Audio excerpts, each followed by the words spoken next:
sa lupa'y para akong inaalon at nalulunod sa batikos ng mundo, sa kung ano lamang kaya ko.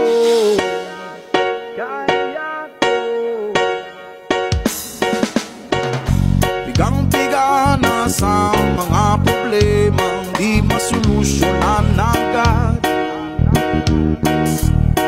parang wala nang bukas. Pwede bang umiwas? Hinahanap ang sarili, ngunit di nakakayanin sa ligaw na dinadaanan ko. Saan na to patungo? Saan na to patungo? Dahan-dahan natin simulan muli ang